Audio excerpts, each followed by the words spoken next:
de ahí a este ciclo de charlas a la comunidad en la Semana Mundial de la Enfermedad del Alzheimer.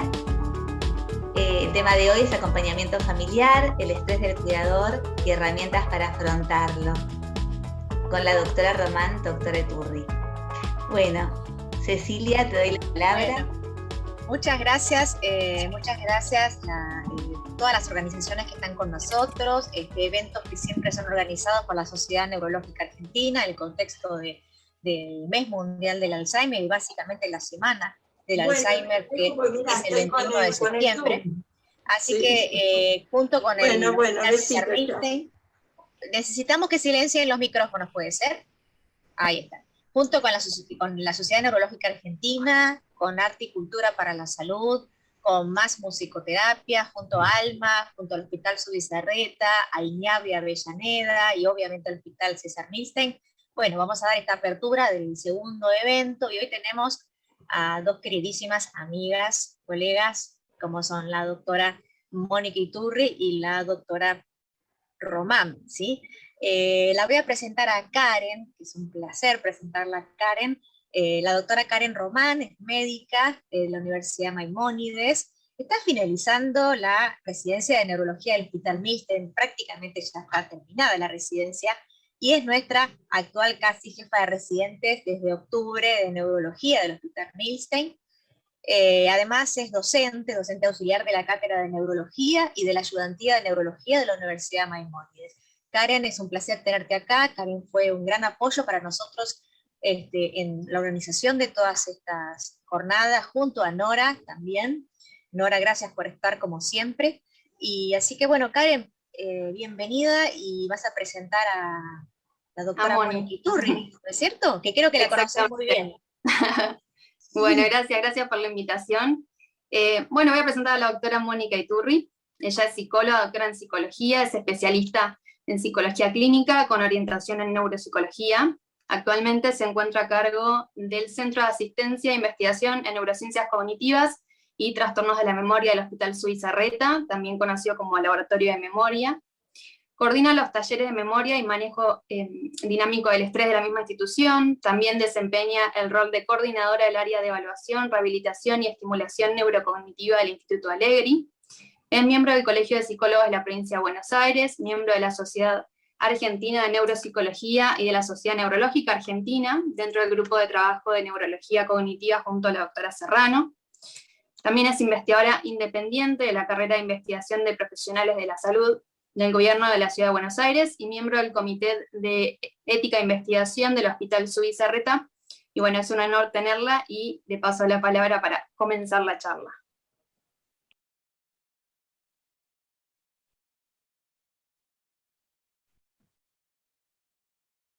Está muteada, doctora.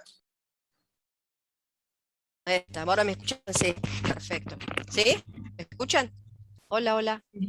Perfecto. Sí, se escucha perfecto. Bueno, es un gusto estar con ustedes. Agradezco también a todas las organizaciones, sociedades que nos están apoyando, a la organización que tiene que ver con los hospitales, todo lo que hicieron, Hospital Milstein, el Hospital ALMA, Zubizarreta, Arte y Ciencias. Así que bueno, la doctora Serrano, la doctora Isnaola, y a todos los pacientes familiares que nos están acompañando, que es el gran potencial y la usina de energía para seguir pensando cómo poder abordar estas temáticas que a todos de alguna forma nos comprometen, cada uno desde diferentes lugares, pero de eso se trata, ¿no? Acompañar y pensar qué podemos sumar los profesionales de diferentes disciplinas a esto que nos afecta, que nos angustia, que tiene que ver con el estrés que se va generando, en este caso en mi tema, ¿no? Acompañar a la familia y el estrés del cuidador y las herramientas.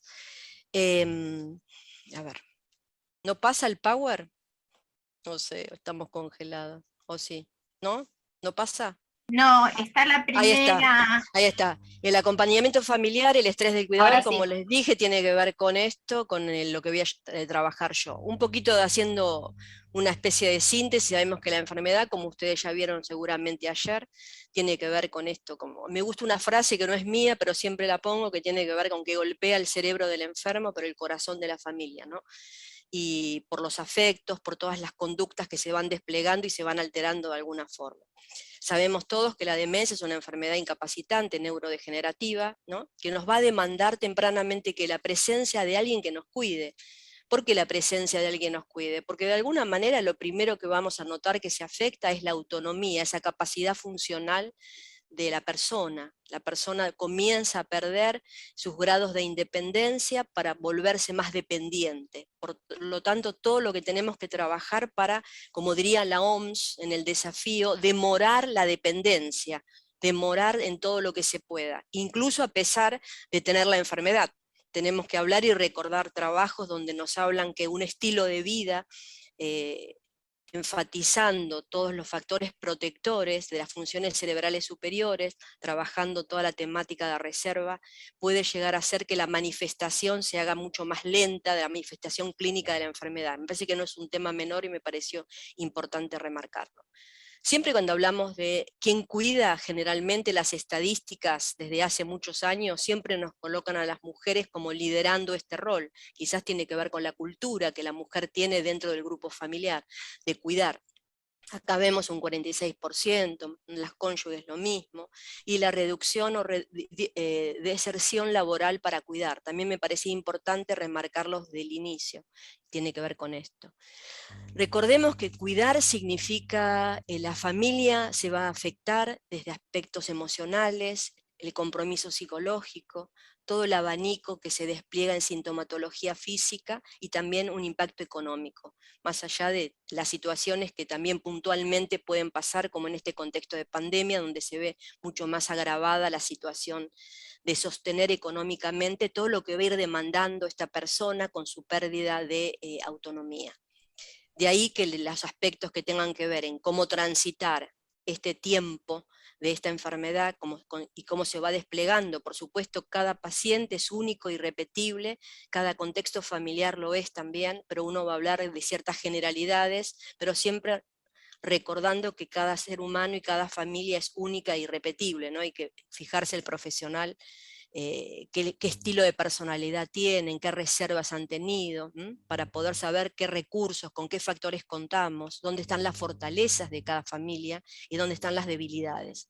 No siempre rinden las mismas herramientas para cada familia, eso es importante escucharlo.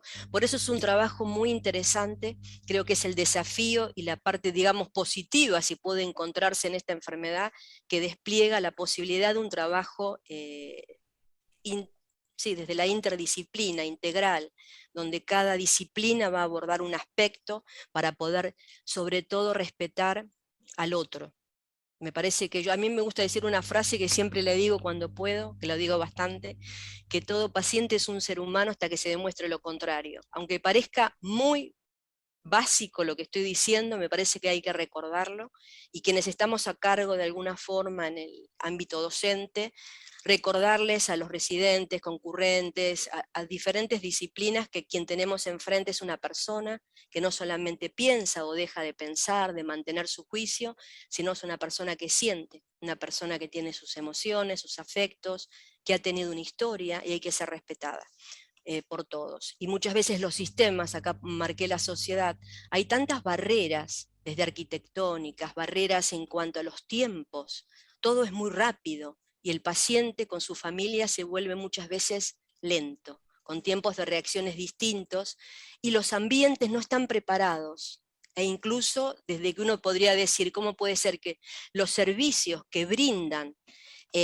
justamente el servicio, ¿no es cierto?, para pacientes con deterioro, declinación cognitiva, muchas veces son intolerantes.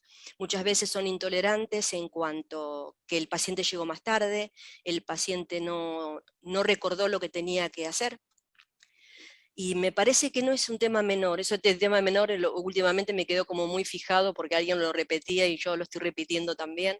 Me parece que es importante que cada aquellos de los profesionales que estemos trabajando en diferentes organizaciones, grupos, de donde nos querramos ubicar, saber que tenemos que replantearnos a quién esperamos y que los servicios estén esperando a ese paciente que posiblemente se equivoque, que venga demorado, que por diferentes limitantes sensoriales, por hipoacusia, limitantes visuales, puede ser que no escuche el llamado. Entonces quizás vamos a tener que trabajar muchos más con más redes de voluntariado, servicios sociales, sabiendo cómo los servicios y en qué lugares del hospital, en este caso si hablara del hospital, están ubicados. Si hay barreras arquitectónicas que se llevan por delante algún desnivel en el escalón, y no todos los pacientes tienen una red familiar que los pueda sostener como uno desearía, así que es un trabajo tenemos para desplegarnos muchísimo, más allá de lo que uno haga luego, ¿no? El problema de orden público es real. Son enfermedades que implican tiempo, así que es muy importante ver cómo lo vamos a hacer en este tiempo, ¿no? Y seguir aprendiendo, de los errores tenemos que aprender. Todos sabemos lo que es un cuidador principal, todos sabemos los cuidadores tradicionales, los modernos, me gusta la clasificación, y de los nuevos modernos, ¿no? Cómo evoluciona el futuro y los contextos. Asumen el papel de cuidador del enfermo, y cuando éste comienza con el requerimiento de ayuda, las actividades, en todos está esto de asumir la mayor responsabilidad. Eso es muy importante saberlo, y el agotamiento. Razones por las que se deciden la literatura, yo hice como una síntesis, sean a nivel internacional, nos hablan de que hay motivos que tienen que ver con motivación, por supuesto, afectiva, empática, por reciprocidad, por gratitud, por sentimientos de responsabilidad y deber. Hay un abanico que se despliega de por qué alguien acompaña más allá de el deber o el rol, si es cónyuge o no, pero también se despliegan un montón de razones que hablan de la esfera sobre todo afectiva, ¿no es cierto? Con respecto a temática puntual de la sobrecarga de la conducta, son los que producen mayor estrés. Ya sabemos que la dependencia afectiva, el sentirse que a quien conocemos y hemos conocido ya no despliega ese aspecto que nos gustaba, su independencia, su productividad, la sensación del aislamiento social, el hecho de acompañar al otro que está limitado, de alguna forma también nos limita a quienes transitamos de una forma este rol de cuidador, y problemas familiares que siempre se generan por diferentes situaciones. El síndrome del cuidador es en ese desgaste, ese síndrome que tiene que ver con una sobrecarga extrema, posiblemente que todos van presentando. Se habla de un desgaste como inapropiado, como quizás en lo inapropiado, no sé si es el término que mejor representa lo que sucede, sino es el exceso de una sobrecarga que muchas veces uno, más allá de todo lo que quiere hacer, se excede en el límite que uno puede sentirse fortalecido para que justamente las reservas psicológicas, las reservas emocionales, físicas, no entren en una situación de riesgo. Recordar que la situación de daño, cuando es próxima, estamos en una situación de riesgo. Así que lo que uno que tiene que trabajar o pedir interdisciplinariamente es tener un esquema anticipador de situaciones de riesgo, poder percibir si lo que estoy haciendo, estoy aproximándome probabilísticamente a alguna situación de daño probable. Causas de este desgaste, de estas reservas que se van desgastando, en este estrés crónico, que la palabra técnica es distrés, esa disfunción, ese estrés sostenido en el tiempo, porque el estrés agudo, ese estrés que uno se activó, por ejemplo, para venir acá o lo que fuese, lo resolvemos y no da síntomas. Generalmente cuando hablamos de un desgaste inapropiado, de un distrés, de ese estrés crónico, hablamos de un estrés, de una sobrecarga que se cronifica en el tiempo y siempre va a dar sintomatología. Imaginémonos desde llevar cosas hasta no poder dormir, ahora vamos a ir viendo las diferentes cosas que nos pueden afectar. El trabajo generalmente se resulta a veces con el adjetivo de monótono, rutinario, repetitivo, pero bueno, es un trabajo en donde uno tiene que en esas 24 horas, en ese pastel de 24 horas, responder a todo lo que el paciente va necesitando. Cada uno en el estadio, ¿no es cierto?, en el que está. Cuanto más se va aproximando en una etapa más de dependencia, por supuesto es más rutinario y más repetitivo en el cuidado desde las necesidades básicas del paciente a las necesidades más instrumentales del paciente. cuando hablamos de básicos, de ir al baño, la higiene rutinaria que tiene que tener el paciente. Hay cosas que no deben ser como negociables, ¿no? Hay que encontrar la forma de que el paciente esté siempre limpio, el paciente esté con su alimentación correcta, trabajar interdisciplinariamente con los equipos, porque siempre va a haber un equipo, algún profesional, un técnico que nos puede dar por su experiencia un valor agregado, ¿no es cierto? Siempre recuerdo con un familiar que no sabíamos cómo facilitarle el movimiento y era la altura del sillón o la altura de la cama.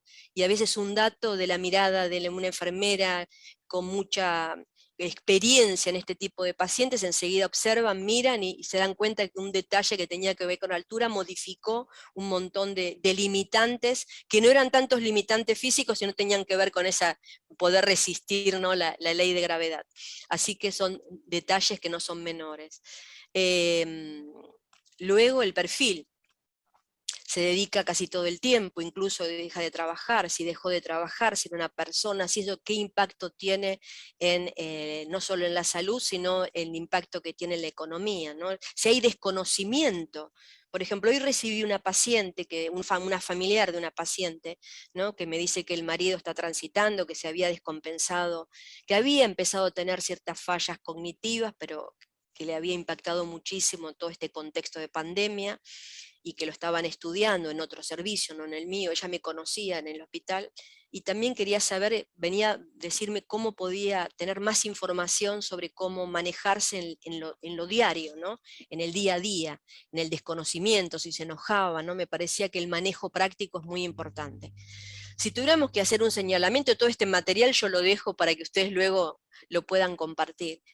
Podríamos hacer una síntesis de todos los papers, de toda la literatura. Recuerden que siempre tenemos señales de alerta en el síndrome del cuidador. Podríamos decir, como yo les dije, el esquema anticipador de riesgo, ¿no? Como hacerse preguntas que yo misma me las hago. Si estoy teniendo problemas con el sueño, estoy pudiendo dormir, o estoy en un estado de alerta las 24 horas que no me permite un descanso reparador, eso es muy importante saberlo. Siento fatiga, la sensación de cansancio continuo, eso me va a llevar a una pérdida de energía y de no poder ayudar al otro tampoco, ¿no?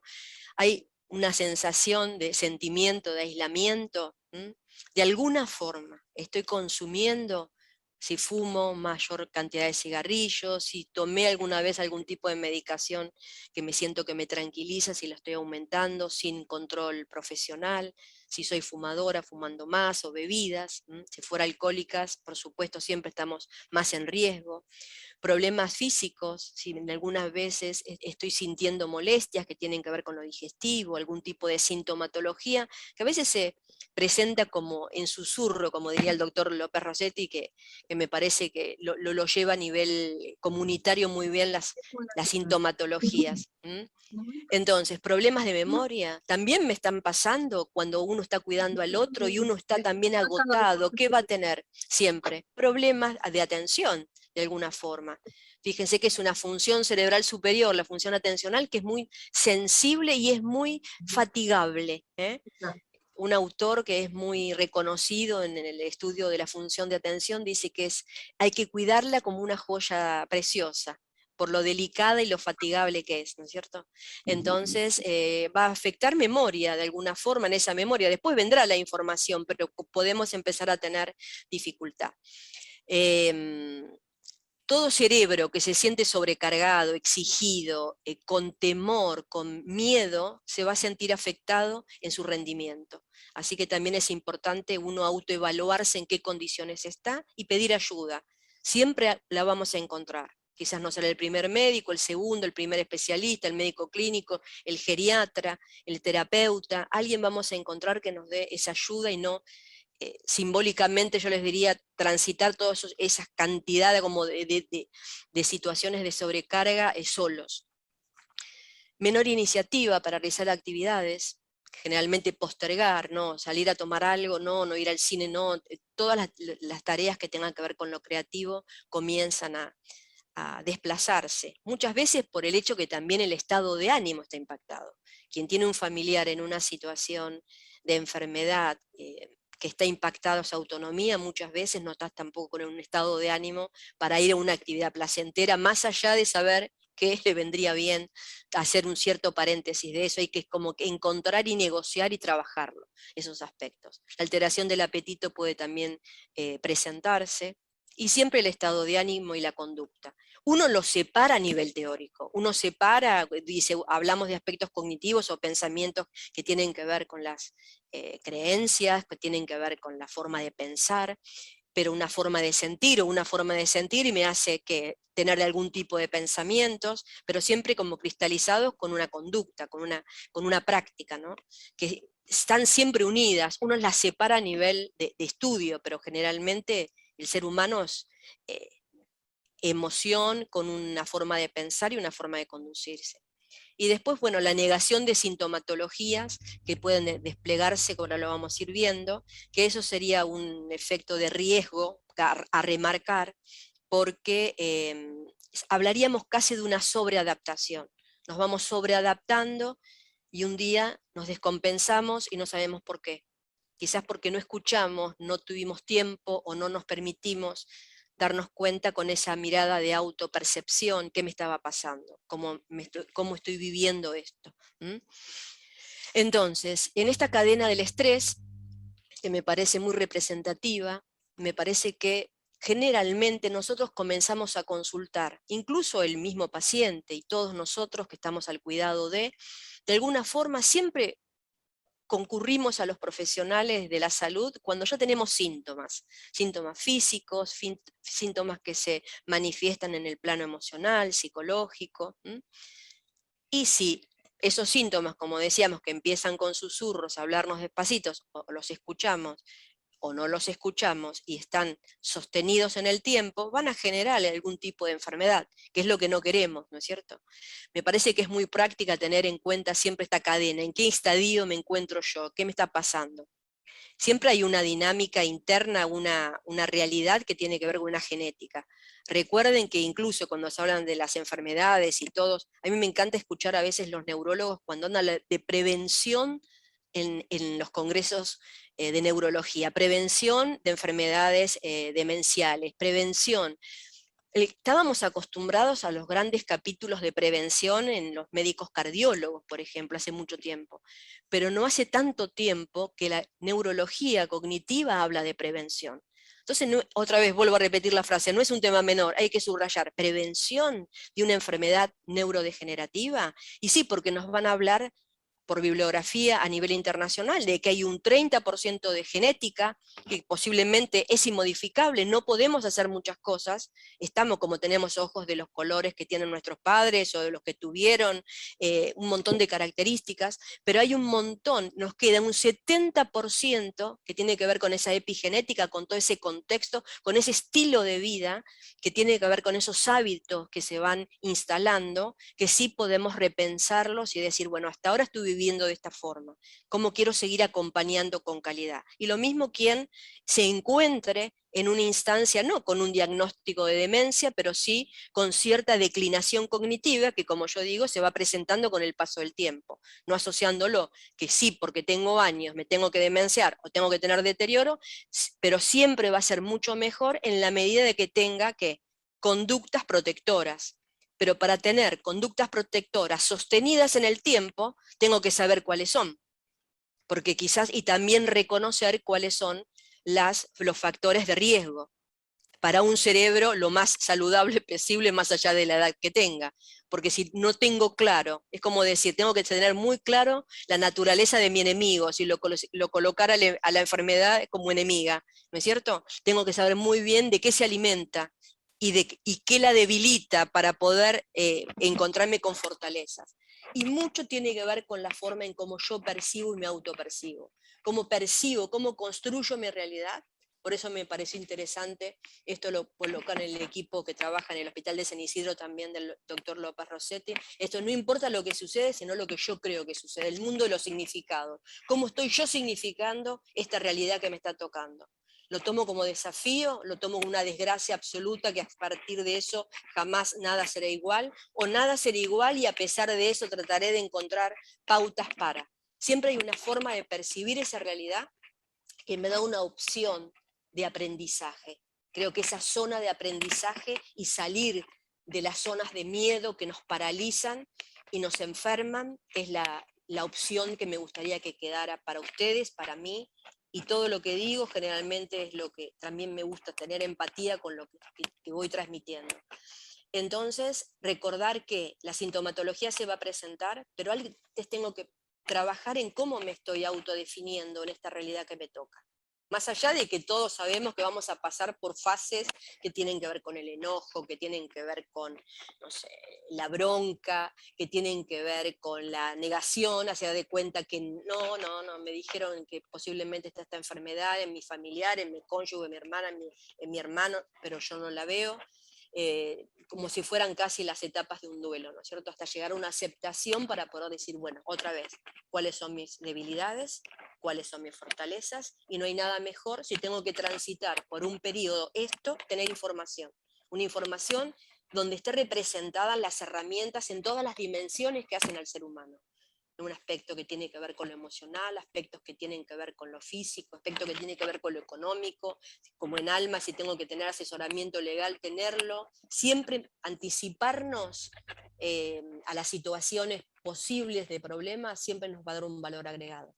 Entonces, dependerá la percepción, vamos a jugar con opciones. Yo tengo una percepción absolutamente negativa, cerrada de lo que me está pasando, posiblemente, y no pido ayuda, no quiero red de ayuda de ninguna naturaleza, posiblemente se instalen conductas compensatorias y se instalen hábitos, porque están sostenidos en el tiempo. No sé, tomo más café y me preparo tarros de café, muchos, ¿cómo es?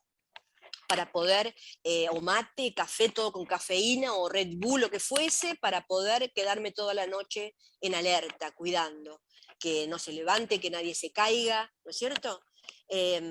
O me automedico porque no quiero ir al médico, no estoy cansada de tantos médicos, que voy para el paciente pero no voy para mí, y se generan hábitos, o me gratifico con helado, si es verano, o en cualquier momento, con algo, chocolates en exceso, se instalan hábitos o fumo que no me van a ayudar. ¿Qué va a generarse generalmente? Y posiblemente que el estómago no, y se van a desplegar conductas que genéticamente cada uno las trae, alguien está con, no sé, con aspectos sintomatología de gastritis o lo que fuese, o problemas de asma, se va a desplegar con sintomatologías, alteraciones del ciclo del sueño, etc. Depresión, ansiedad. Por lo tanto, para no llegar a eso, volvemos y que no se despliegue una enfermedad y tengamos un cuidador que no pudo cuidarse o no supo o no se dieron las circunstancias, pensar que esto sirva para eso, ¿no es cierto? Que no lleguemos a la enfermedad. Cuando hablamos de pensamientos y en esto de cómo pensamos, y vuelvo a la frasecita no importa lo que suceda, sino lo que yo creo que suceda, es importante saber que a veces son los capítulos que se denominan como distorsiones cognitivas. Yo voy a tomar algunos ejemplos, ¿no? Cuando estábamos hablando en donde yo solamente percibo lo negativo, cuando yo generalizo las consecuencias de lo que me está pasando, cuando yo solamente me etiqueto con errores, como que todo lo que estoy haciendo tiene que ver con que soy inútil, no sé hacerlo, no lo entendí, no comprendí, no nos ayudan para nada. Por ejemplo, tomando algunos ejemplos, para no hacer densa la charla, ¿cuántas veces a veces uno dice, no sé, sobregeneralizamos, ¿no? A partir de este caso singular se extrae una conclusión, ¿no es cierto? No quiero generalizar, pero a nadie nunca le importa nada, es como que a la familia el único que quedó soy yo, muchas veces es real, pero hay que plantear si esto lo estoy haciendo todo el tiempo, generalizando justamente. La persona cree que todo lo que la gente hace o dice tiene que ver con uno. También eso es importante percibirlo, ver qué está pasando, comentarlo con los profesionales.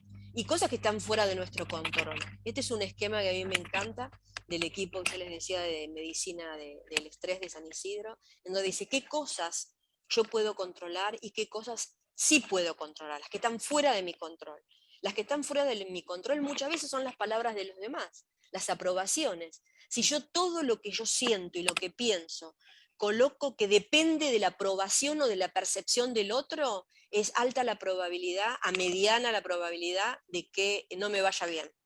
Porque uno, en resumen, como dirían ciertos filósofos orientales, termina siendo todo lo que el otro interpreta de uno, ¿no es cierto? No sé si uno es la interpretación del otro, pero no es uno, es la interpretación, el otro está diciendo determinadas cosas. Las ideas de los demás, los errores de los demás, los sentimientos de los demás, las consecuencias, las acciones y las creencias. De eso va a estar fuera de nuestro control. Pero sí es importante saber qué cosas yo digo, qué palabras yo digo y hago, cuáles son mis errores, que las asumo, cuáles son mis consecuencias y mis acciones. Y siempre tener en claro el mundo de las palabras con el mundo de los hechos. Porque hay muchas personas que hablan muchísimo, pero en concreto nunca están. Entonces eso también nos da un gran, yo les diría, una gran balanza de peso de saber, bueno, de todo este mundo de palabras, de creencias, de opiniones, de lo que se debe hacer, ¿cuántas personas están?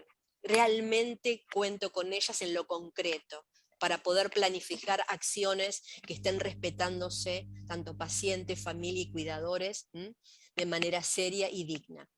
Por lo tanto, tener razón lo mismo, ¿cuántas veces crees que las propias opiniones y acciones son las únicas correctas? A ver, en cuanto el otro es rígido, si hay alguna suerte de maltrato emocional en donde todo lo que el otro infiera es descalificado rápidamente, ¿no? Siempre hay algunos autores también que dicen siempre captar si la sensación interna tiene que ver con cierta comodidad. Si uno comienza internamente como a sentir un gran no o sentirse incómodo, hay algo que está mal. De ese trípode que yo les dije.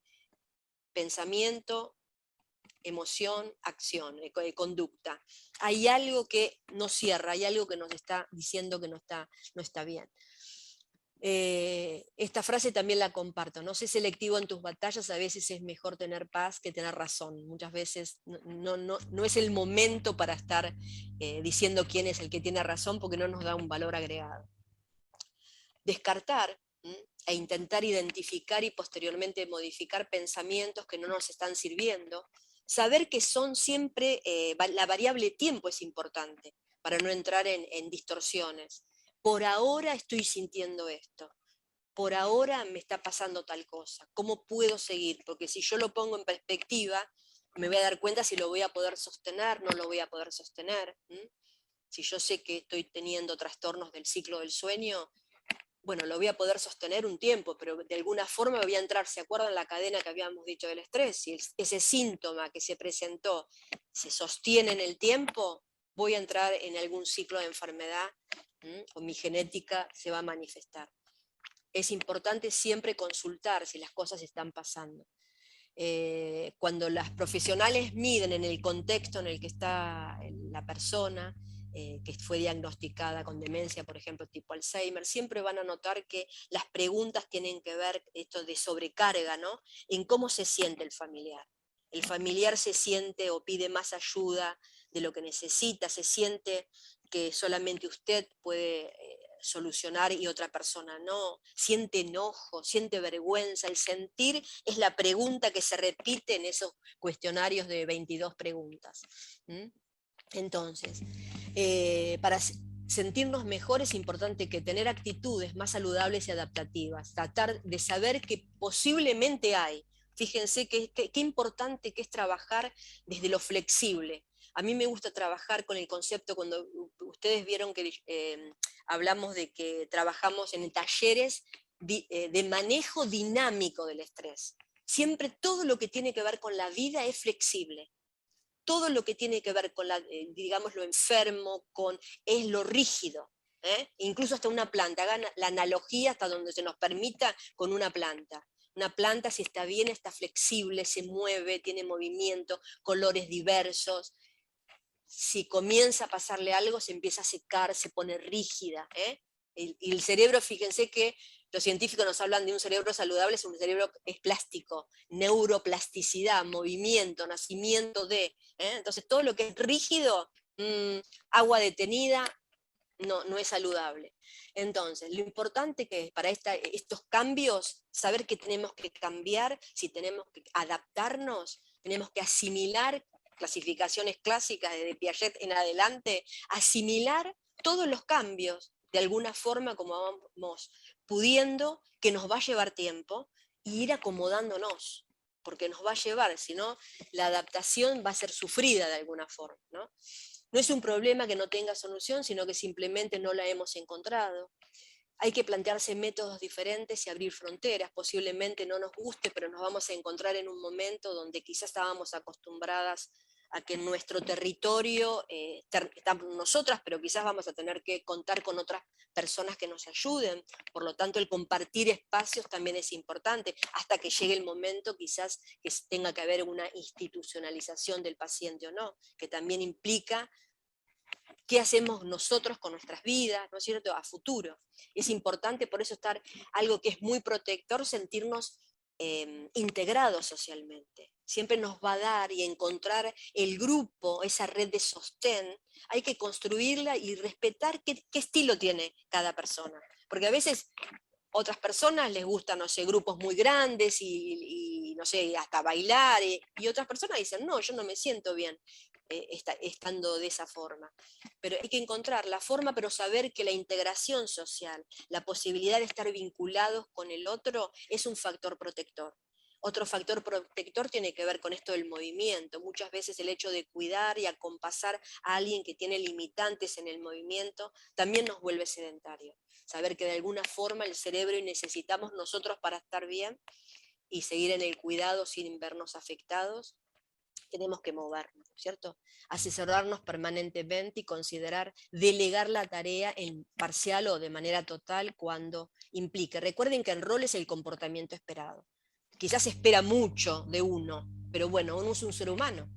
Y si esa dimensión la tenemos presente, es importante saber que tenemos límites, y los límites dependerán de cada genética, de cada persona, de cada edad, de cada recurso, y después asesorarnos, y tenemos también, como tenemos acá en Alma, y otras profesionales que nos pueden ayudar en el asesoramiento. Para sentirnos mejor es importante tener actitudes, como decíamos recién, más adaptativas, implementar técnicas de recursos que tengan que ver con la respiración, que son de intervención no farmacológica. Recuerden que es importante, generalmente el equipo médico, ustedes van a encontrar que el equipo médico, para quienes acompañan, y también estamos presentando que estamos acompañando al familiar, y con esta sobrecarga que tenemos, intervenciones muy médicas, que muchas veces tienen que ver con la farmacológico, e intervenciones no farmacológicas. Ambas son importantes. No hay una sola. Y a mí me gusta focalizar y darle luz a las no farmacológicas, no solamente porque soy psicóloga, sino que me parece que tenemos mucho potencial para trabajar. Muchas veces uno minimiza, porque estamos medios como domesticados, digo yo, si me permiten el concepto del Principito, para no generar ninguna polémica. Estamos muy domesticados en que lo resuelvo todo tomando cosas, o me tomo, no sé, un vaso de vino, me tomo una pastilla, y saber que quizás haciendo mindfulness, relajación inducida, encontrando la forma de relajarnos, respiración, haciendo foco en esa respiración voluntaria, actúa de una manera maravillosa en acostumbrarnos, en desactivarnos, y que podamos manejar sin tener que encontrar tanta medicación, pero eso sí hay que hacerlo. Son prácticas que hay que hacerlas, si no nos vamos a encontrar respuestas diferentes. Mantener actividad física aeróbica, alimentación, como yo les dije, saludable. Y en cada momento uno puede reinventarse y elegir quién quiere convertirse. Creo que hay que encontrar ciertos aspectos que tengan que ver incluso con lo filosófico en la vida. Saber, bueno, me tocó esto, estoy transitando esto, con este familiar, con este ser querido, de amistad o no, o familiar directo, y saber que, bueno, tomarlo desde el punto de vista que tenga que ver como una oportunidad para seguir aprendiendo, y saber que el cambio y la adaptación se dan. Como les dije anteriormente, la neuroplasticidad está presente, y les dejaría esto como consigna. Muchas veces cuando uno dice, soy un desastre porque no puedo hacer todo lo que sé intelectualmente que me dicen, darnos la posibilidad de, lo mismo que dijimos con tanta severidad y afirmación, ponerlo como propuesta de pregunta. Soy un desastre. No aprendo nada. No aprendo nada. Fíjense que inmediatamente el impacto que tiene en lo que sentimos nos da una posibilidad de aprendizaje y de seguir adelante. Así que bueno, muchas gracias. Creo, no sé si estoy bien con el tiempo, sí, pero... Perfecto. Gracias, bueno, Mónica. bueno. Excelente tu tu disertación, el aporte para muchos. Nosotros los neurólogos en la consulta tenemos muchísimas consultas de todo lo que es el abordaje no farmacológico, prácticamente el 70% o más de las consultas son cómo manejar a mi familiar, ¿no? Y muy poco nosotros disponemos, a veces por el tiempo que tiraron las consultas, para trabajar sobre lo farmacológico, porque básicamente lo que vos decís, a nosotros nos lleva mucho en la consulta. La gran mayoría de las consultas a nosotros, básicamente, y en especial lo que tiene que ver con la pandemia, ¿no? Que ha relegado a muchos pacientes y familiares las posibilidades de asistencia y seguimiento como tienen que tener estos pacientes cada 3, cada 6 meses, con el neurólogo, con su médico clínico. Realmente nosotros tenemos que tenemos que tener un espacio especial para todo esto que vos decís, y solos no podemos los neurólogos, necesitamos de la interdisciplina. Sí, para mí la interdisciplina y transdisciplina es el camino. Exactamente. Y es demasiado la dimensión que tiene estas afectaciones. Es demasiado, solos no podemos, nosotros hablamos de una comunidad de la demencia, porque solo no podemos los médicos, necesitamos un equipo, necesitamos también de determinar quién es el responsable del paciente, porque de alguna manera siempre le transmitimos esa información los médicos, pero también de una red, como dijo Mónica. Es importante que el cuidador principal, el cuidador primario, ya sea alguien que tiene un vínculo con el paciente, determine una red en su familia y pueda hablarlo esto libremente, ¿no? Hay mucho desconocimiento de lo que tiene que ver con las demencias, y eso lleva a la estigmatización, como dice Mónica.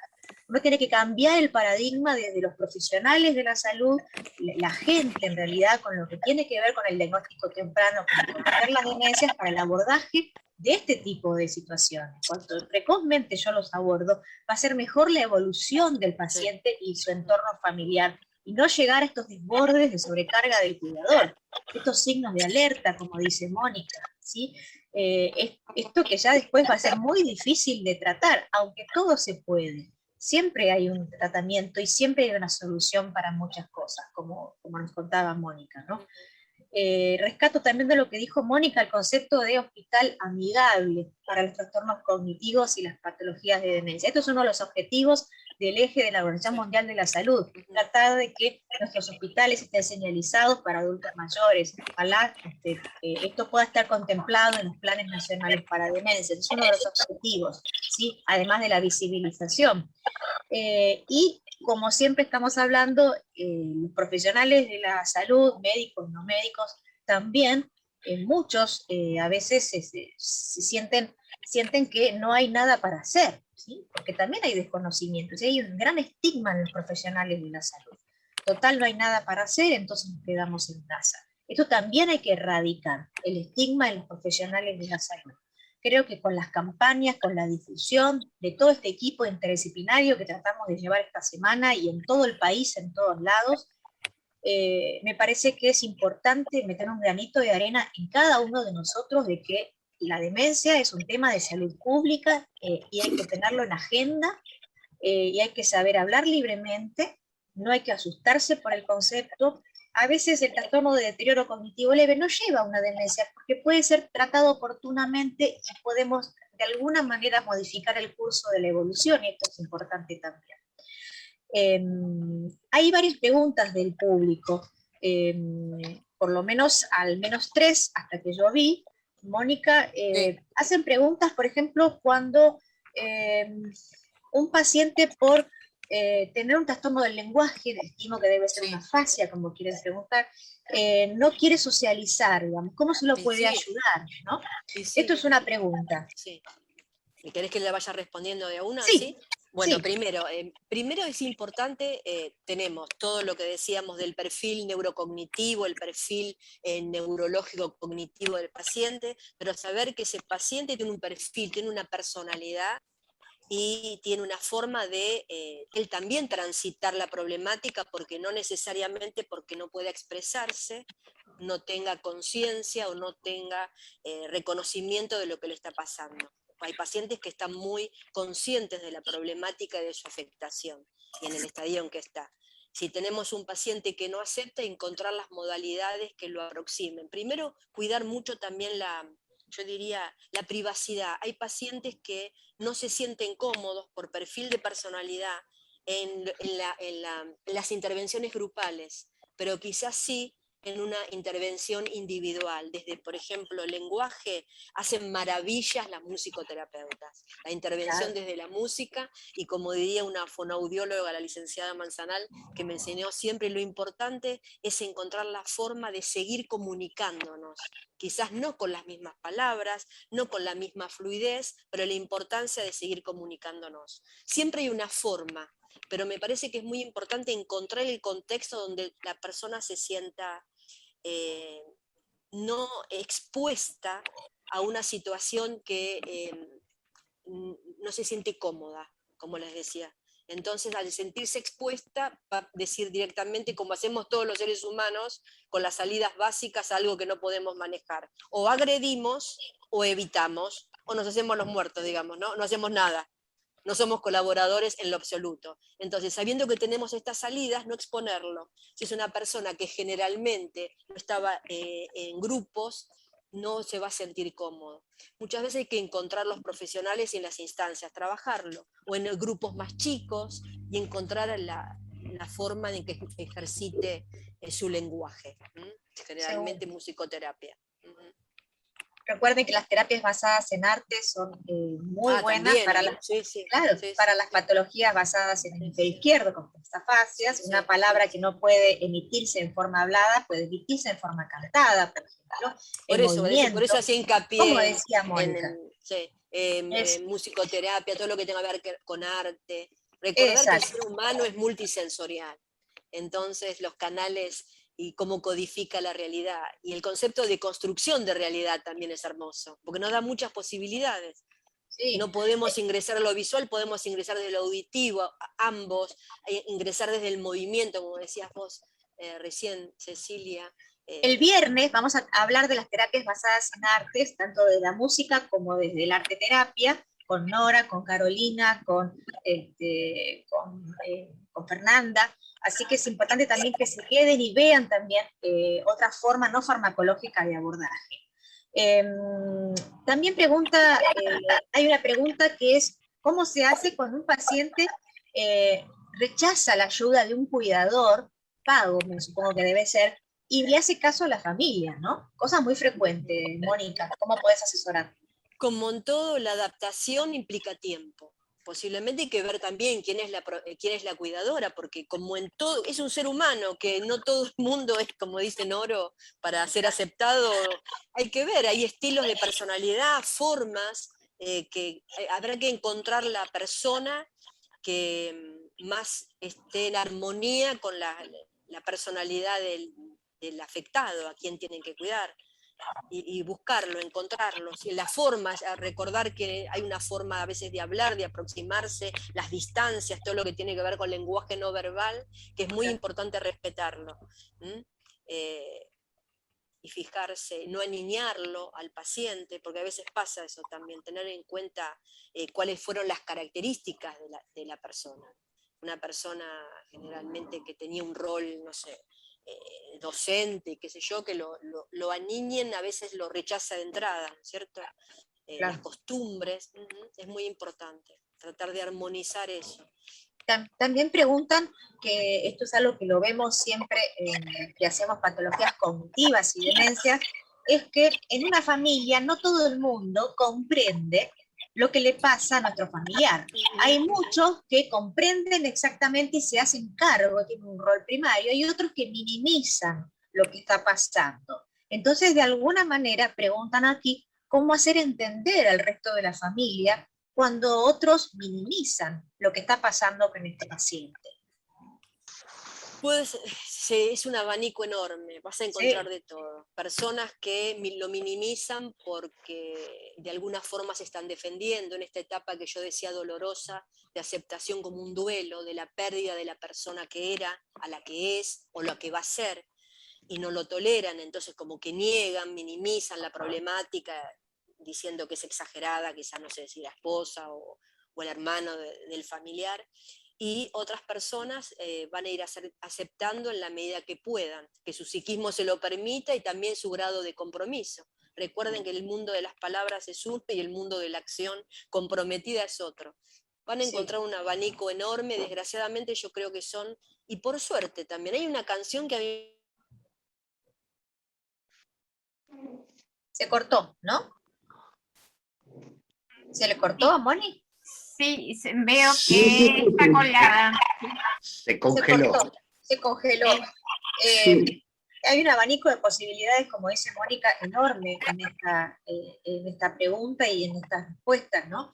A veces los médicos lo que hacemos es, obviamente, enviar a psicoeducación a la familia, y una persona encargada de la psicoeducación y el manejo de estos pacientes y de la familia, lo que hace es, y aprovecho las redes sociales y todo lo que tiene que ver con las plataformas en Zoom, hacer una gran reunión con toda la familia y explicar la situación, lo que está pasando, ¿sí? Claramente, con nombre y apellido de lo que pasa. Muchas veces el paciente, y uno tiene que respetar, por eso se pone el paciente en primera persona, a veces tiene que respetar que el paciente no tiene ganas de saber lo que tiene, y eso hay que respetarlo, y eso uno lo ve en la relación médico-paciente. Uno tiene que comprender y respetar todo eso.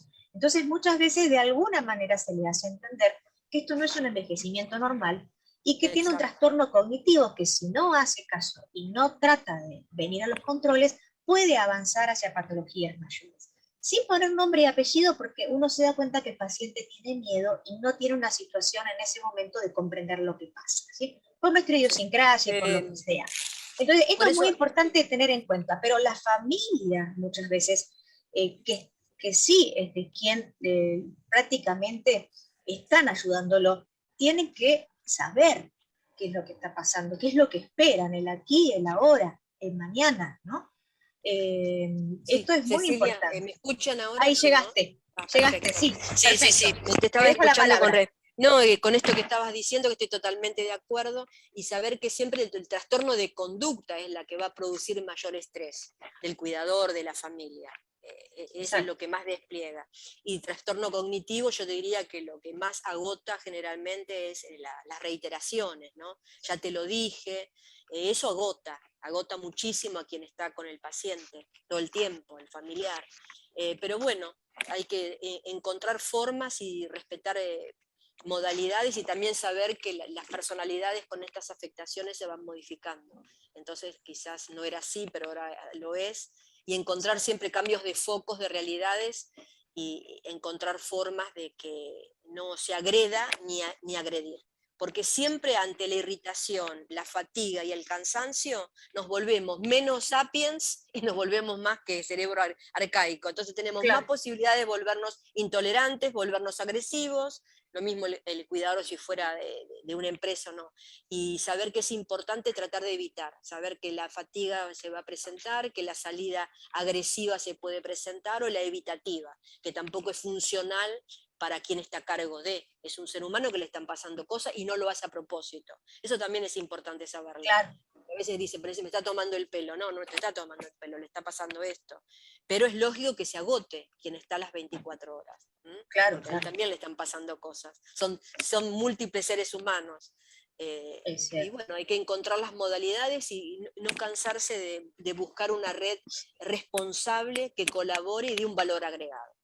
No que genere más problemas, sino que dé una solución, que traten de dar soluciones en lo posible. Acá hablan, que es algo muy habitual y que nos consultan, el rechazo a bañarse, a usar el CPAP, realmente, y esto es así, sobre todo con el cuidador primario, ¿no? Pueden hacerle caso a otra persona, y por ahí mucho más rechazo es hacia el esposo o esposa, o a la hija, que realmente es la feminización del cuidado. Hablamos siempre en femenino, no por nada, sino porque en general recae sobre la mujer el cuidado en general. No pero el siempre, trastorno de conducta, ¿ves? El no querer la higiene, las actividades básicas, no respetarlas.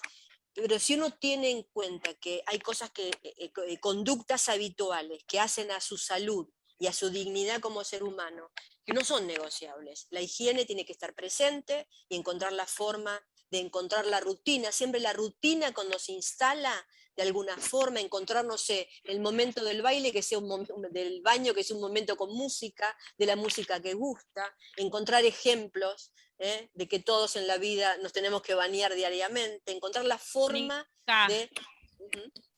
Hola, ¿qué tal? ¿Cómo estás, Fernanda? Sí. Bien, Me quería parece sumar que un pequeño aporte y gracias por la interdisciplinariedad que brota en esta reunión y está buenísimo. Por eso estamos acá.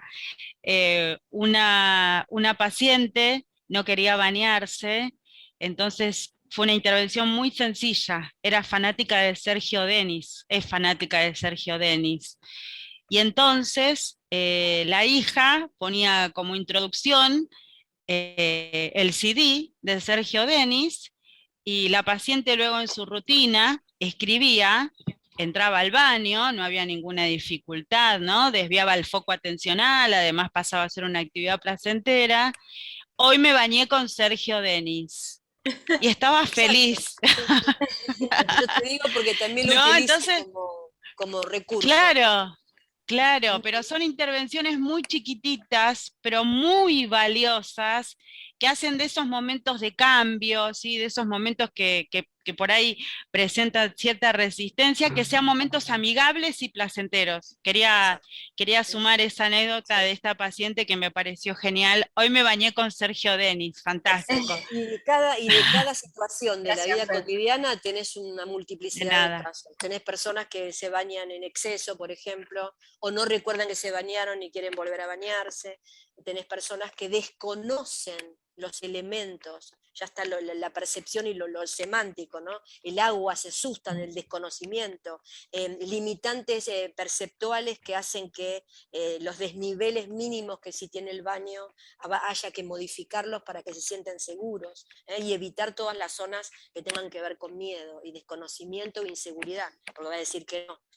Encontrar Muchas veces cuando a nosotros nos preguntan esto, a veces uno tiene que detectar que el cuidador ya no puede hacer ciertas cosas. El cuidador, cuando es un familiar, que es esposo o esposa, y lo ideal sería que él siga teniendo el rol de amoroso de esposo y esposa.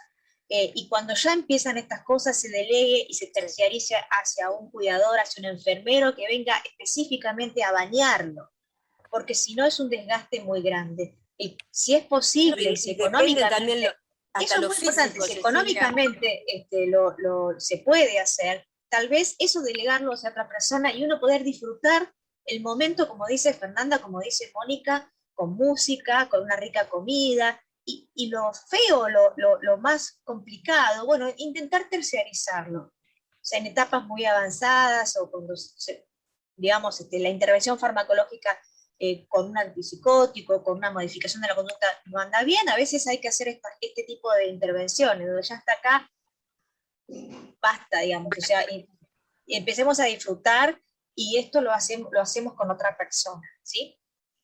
Esto quería decirlo porque muchas veces esto hace bien, digamos, en el manejo.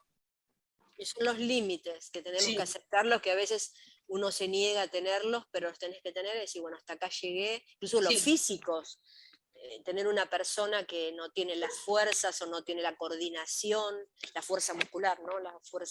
El equilibrio, se hace imposible de poder. Acá dice, quieren que hablemos un poco más de la prevención de las personas. La prevención la hablamos el día de ayer fue toda la charla médica que hablamos sobre la introducción del Día Mundial del Alzheimer, sobre la necesidad de un plan nacional, un diagnóstico temprano y la prevención, ¿no? El control de básicamente los 12 factores de riesgo que cuanto más tempranamente posible uno podría modificar el curso de la evolución.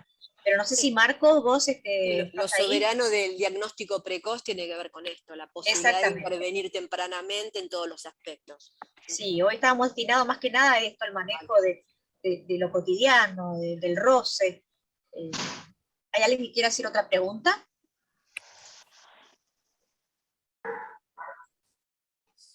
Sí, Gabriel. Perdón. Sí, No, perdón.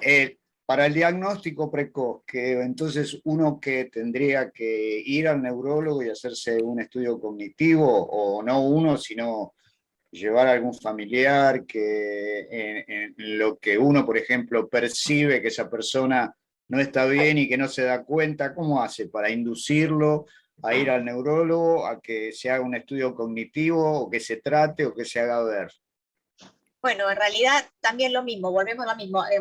Eso fue del día de ayer, pero lo vamos a contar brevemente. Siempre formas, digamos, de decir y no decir, cuando el paciente se rehúsa a ir a la palabra neurólogo o psiquiatra que tiene que ver con la mente, está asustado en el fondo, ¿no? Porque sabe que, todo el mundo sabe que nos pasan cosas de alguna manera, y por ahí es miedo, susto que tiene esta negativa. Entonces, de alguna manera, vamos al médico a un control, a un chequeo. No necesariamente no tiene que decir que va para algo, específicamente porque vos tenés un problema en la memoria. Bueno, vamos a chequear, yo me voy a chequear, mira, saqué un turno para mí, te saqué un turno para vos y nos vamos a chequear. Bien, porque hace mucho que no hacemos un chequeo médico. Listo. ¿Sí? Entonces, de alguna manera uno puede ir disfrazando ciertas consignas, y es una forma también de tener estrategias para ir llevándolo, ¿no? Acá hay que todo el tiempo, a ver, como dice Mónica, ¿no? Mónica, a veces hay que ir disfrazando las palabras, ¿no? Tratando de embellecerlas. Encontrar ¿no? las formas. Encontrar las formas. Entonces eso es una forma, ¿no? Es decir, vamos a hacer una rutina, mira, yo saqué médico, o yo saqué control, acompáñame, ¿sí? ¿Me puedes acompañar? Porque también está la persona que no es consciente de las fallas y sí lo ve, como dice Gabriel, el familiar, quien está con él, y le llama la atención sus reiteraciones, le llama la atención, no sé si se higienizaba o no se higienizaba, le llama la atención algunas rutinas de la comida que las alteró y no le salen las cosas igual, o alguna desorientación que se presentó, nunca se desorientó en el barrio y ahora sí. Entonces, de alguna forma, decirle al médico clínico, de hacer el chequeo, presentar que están notando algunas diferencias en estas cuestiones, y tratar, seguramente le va a indicar la interconsulta con neurología cognitiva, y de ahí una evaluación. Si me dejás que diga un poco de lo que digo siempre, la importancia de la evaluación de esto de neurocognitiva es la posibilidad de cuantificar el dato. Es un estudio complementario que se va a sumar a todo lo que hacen los neurólogos, pero se cuantifica, es como tomar la temperatura, y salimos de lo que me parece. Acá se cuantifica con una codificación que tiene un valor internacional, y que tal función de memoria en dónde está fallando, y la posibilidad de detectar predictores tempranos. Eso es lo importante también. Hay determinadas presencias de determinadas, no sé, situaciones en memoria que es un predictor temprano a seguir evaluándonos, y a la vez trabajar desde la interdisciplina con todos los trabajos que podemos hacer en estimular y rehabilitar. Eso es lo maravilloso. Poder, como dicen, demorar la dependencia. Yo siempre, cuando escucho, ¿no?, que hablan tanto de programas internacionales, canadienses, finlandeses, y si ustedes observan los programas, no vamos a tener la cantidad de dólares que tienen ellos para cada programa, pero sí saber los programas exitosos que nos están hablando los centros internacionales. En prevención, ellos hablan de que han tenido resultados exitosos en la prevención y en detener las enfermedades neurodegenerativas o deterioros cognitivos. Hablan sí o sí de estimulación de uno ingresa. Vamos a poner que todos nosotros nos sacamos una beca e ingresamos en un programa de ellos. Sí o sí vamos a tener que estar en programas de estimulación neurocognitiva que tiene que ver con procesos de aprendizaje. El cerebro, para seguir activo y saludable, quiere seguir aprendiendo. Eso es importante, y que lo desafían. Otra vez esto de la plasticidad. Sí o sí nos van a hablar de que nos tenemos que mover. ¿Y qué tipo de movimiento? Que refuerce la fuerza muscular, la coordinación y el equilibrio, sobre todo lo aeróbico también, porque todo lo que impacta, como ya decía Favaloro, en el corazón, lo cardiovascular, va a beneficiar a nuestra función cerebral. Sí o sí nos van a decir cómo se están alimentando. Entonces, tomen conciencia que qué tipo de alimentación es amigable para la función cerebral y función cardiovascular, y quién no, que qué alimentación no es amigable. Y sí o sí nos van a decir, ¿están integrados socialmente o están solos? El ser humano necesita estar integrado de alguna forma. Así que hay cosas que no podremos tener todos los costos enormes que tienen algunos programas, pero sí sabemos hacia dónde van, qué programas, cómo los están entrenando. de alguna forma lo llevamos a la vida cotidiana de nosotros. He leído, no sé, el diario, un titular, una revista, las bibliotecas, que dentro de unos años yo siempre sueño que van a ser centros de salud, ¿no es cierto? ¿Leo o abandoné mi hábito de lectura? Algo, lo que me guste, una revista de mecánica, lo que fuese. ¿Estoy haciendo algo y lo sostengo en el tiempo? ¿Cuido una planta? ¿Me cuido a mí mismo? ¿Cómo me estoy alimentando? ¿Estoy comiendo todos los días bizcochos con grasa, mate con azúcar, gaseosas, alcohol? Bueno, no. Alguna forma tengo que encontrar de replantear que no va. ¿No es cierto? ¿Estoy sola con el síndrome del batón, pijama, persianas bajas? ¿Me conecto con otros? No. Entonces todo eso, decir no, se van dando muchos, ¿no? Cosas que me están diciendo los grandes programas internacionales que no es amigable para mi función cerebral, y bueno, lo que es bueno para el paciente va a ser bueno también para mí, en perspectiva, así que Seguro, bueno, desde ese seguro. lugar. Seguro.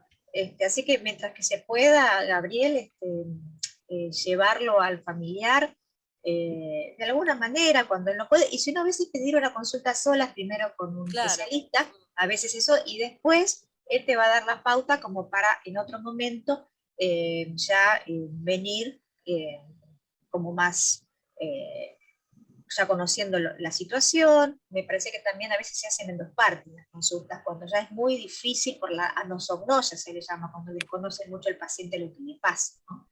Eso ya es un signo de que no es un envejecimiento normal, por supuesto, ya entrando en un deterioro cognitivo, que hay que estudiarlo. Y a veces no se quieren estudiar y no se quieren dejar estudiar, como vos decís, y es difícil, ¿no? Pero necesita, como dice Mónica, un estudio cognitivo, de una tomografía, de al menos análisis de sangre, como mínimo para empezar, y descartar causas potencialmente reversibles, como vimos ayer, ¿no?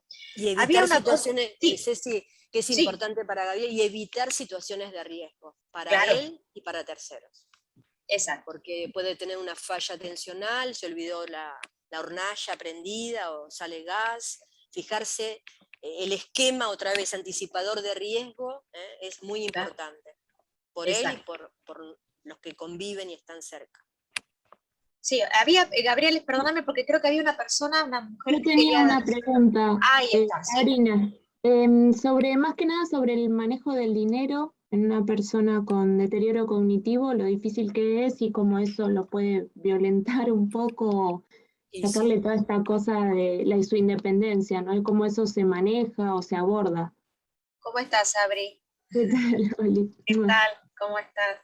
Bien. Y yo lo manejaría también desde lo interdisciplinario, dentro del equipo que está abordando al paciente, el médico, está ahí equipo terapéutico, y trabajar el manejo del dinero, los limitantes que todos tenemos, los nuevos cambios que ahora tenemos, que se hace cada vez más complejo el hecho de manejar dinero, y que, bueno, se va hacia, no vamos a manejar más dinero, vamos a manejar tecnologías, así que, y que las tecnologías nos van a manejar a nosotros, pero mientras tanto hay que tratar de siempre apelar a la comprensión y trabajar, otra vez reconociendo lo multisensorial, ¿cierto? Hay muchas veces desde la estimulación que el mismo paciente se da cuenta que ya no puede manejar el dinero, y siempre contar con alguien que sea de confianza para él, porque recuerden que dentro de la sintomatología neuropsiquiátrica, la primera pregunta es ideas de perjuicio de quienes están cerca del paciente. Muchas veces se da esa cosa de sentirse que dejaron de ser confiables los que estaban conmigo, los que están conmigo. Así que hay que trabajarlo. Posiblemente ahí sí con intervención medicamentosa, farmacológica, más el equipo terapéutico. Exacto. A veces el paciente necesita tener un poco de dinero, y a veces es necesario darle un poco de dinero para que él se sienta que lo siguen manejando, ¿sí? De alguna manera.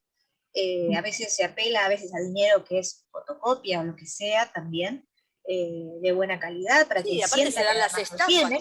Hay exactamente. Es una de alguna población manera muy se va vulnerable. apelando con el trabajo, a medida depende del estadio que esté el paciente, se va apelando a esto, y obviamente a veces, como dice Mónica, la intervención con un fármaco por ahí está muy rígido con ese tema y necesita una medicación.